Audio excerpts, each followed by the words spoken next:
नबी साईं त उम्मत अल्लाह दुआयूं घुरियूं अम्मा हफ्सा रज़ी अल्लाह ताला अन्हा जेका नबी साईं जी घरवारी आ हज़रत उमर साईं जी न्याणी आ सुबह जो पाजे अब्बे जे घर आई त रोए पई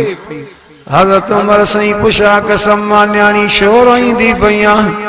कहीं तोखे रोआयो आ चे नबी साईं रोआयो आ किए भला नबी साईं तोखे रोआयो चे कल हिकिड़े उम्मती चोर जो हथ कढिजियो नबी साईं सॼी रात रोल पिया अल्लाह मुझे उम्मती जो हथ न कढिजे हाँ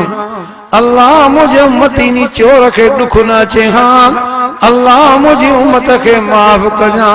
मुझे उम्मत के माफ कजा नबी सी सजी रात चोर जे हथ कटजण ते भी अरमान दुख दई करे रुना खने उन जे करे मां हफ्सा भी तुझे अब्बे जे घर रोईंदी आई आया नबी साईं चोर जे हथ कटजण ते उम्मत जे नाते जे करे रुना हन त चोर जो हथ भी न कटजे हां बी हिकड़ी ज़ईफ रिवायत आ पर उम्मत जे बारे में आ त एक दफे हजरत जिब्रील अमीन ऐं मीकाइल अलैहिस्सलाम नबी साईं वट आया चवण लगा साईं असां तोॾे अर्ज़ खणी आया हूं इहो अर्ज़ क़बूल पई फरमायो कहिड़ो चे साईं जॾहिं अल्लाह बाननि जा गुनाह ॾिसंदो आ त नाराज़ थींदो आ अल्लाह कावड़ कंदो आ गज़ब में अची वेंदो आ त अर्श भी ॾकंदो आ त असां मलाक भी ॾकंदा हुआ हाणे असां ॿई मलाक तोॾे अर्ज़ खणी आया हुआ जेको उहद जे मैदान में तो मोहम्मद करीम जो ॾंद मुबारक शहीद थियो हो उहो शहीद थियल ॾंद मुबारक असांखे ॾे त पंहिंजे रब खे ॾेखारींदासीं त अल्लाह जो गज़ब ढरो थी वेंदो अल्लाह जी कावड़ घटिजी वेंदी नबी साईं फरमाता ॿुधो ॿुधो मलाइको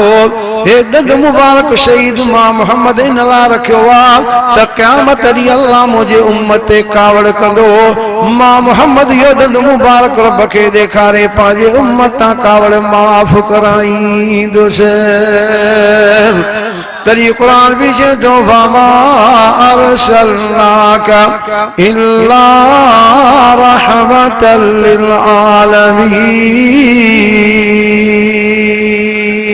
आलमीन अगी उम्मत जी ख़बर अथव हिक नेकी कन हिक नेकी मिले पर पैगंबर जो उम्मती हिक नेकी कंदो